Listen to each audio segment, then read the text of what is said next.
As the Trudeau Liberals try to snatch the Trans Mountain pipeline from the jaws of death, there are new questions about whether the pipeline is good policy or even good for business. Last weekend, Justin Trudeau held a hastily convened emergency meeting to save the project and fend off a possible constitutional crisis. The Prime Minister summoned Alberta's Rachel Notley, desperate for a pipeline, BC's John Horgan, elected on the promise to scrap it, and Canada's Finance Minister Bill Morneau, the man tasked with saving it. I have instructed the Minister of Finance to initiate formal financial discussions with Kinder Morgan, the result of which will be to remove the uncertainty overhanging the Trans Mountain Pipeline expansion project. Trudeau's Liberals are working on a new law which would extend federal powers over the provinces and on a plan to save the project financially. But the pipeline's owner, Kinder Morgan, says it still has cold feet. On Wednesday, CEO Steve Keen said this of the $7.4 billion pipeline. It's become clear this particular investment may be untenable for a private party to undertake. If it is built, the pipeline expansion will bring more Canadian oil to the global market by increasing the flow from the Alberta oil sands to the BC coast sevenfold. Morneau now has just a few weeks to come up with a framework to save that project. If he fails, he sends the Liberals into an unprecedented test of federal and provincial powers and sink a multi-billion-dollar investment. Not an ideal scorecard heading into the 2019 election. Joining me is Federal Finance Minister Bill Morneau from Washington.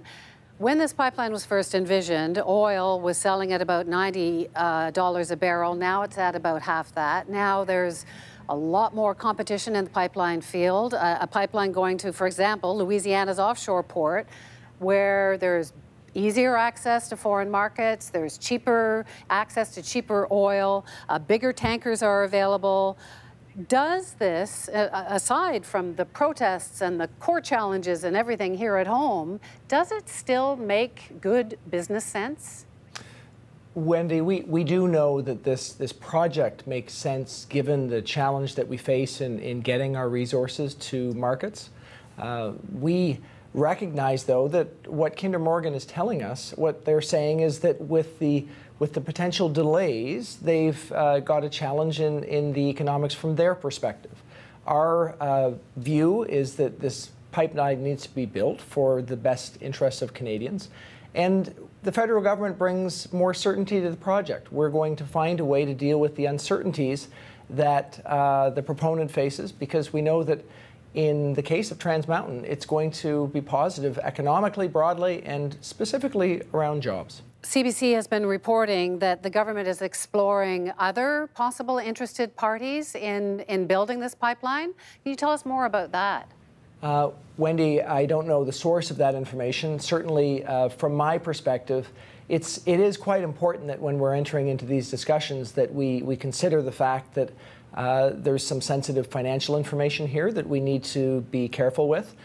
That's why we are having these discussions in an appropriate way, which means that we're really not going to be able to talk in public about exactly where we're at. This project's gone through a very robust environmental assessment. We've engaged with Indigenous Canadians. We've put forward a $1.5 billion oceans protection plan to protect the coast of BC. So we've gone through a very significant series of steps to get here. Now we want to make sure that we can conclude on the project, and that's really where we're in at this stage.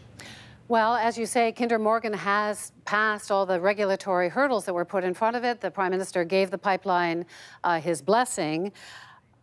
But there's been speculation that if there is not a deal with Kinder Morgan and the pipeline does not go ahead, that they could sue you under NAFTA Chapter 11, which is to protect investors. I mean, it's just starting to sound like they've got you over a barrel here.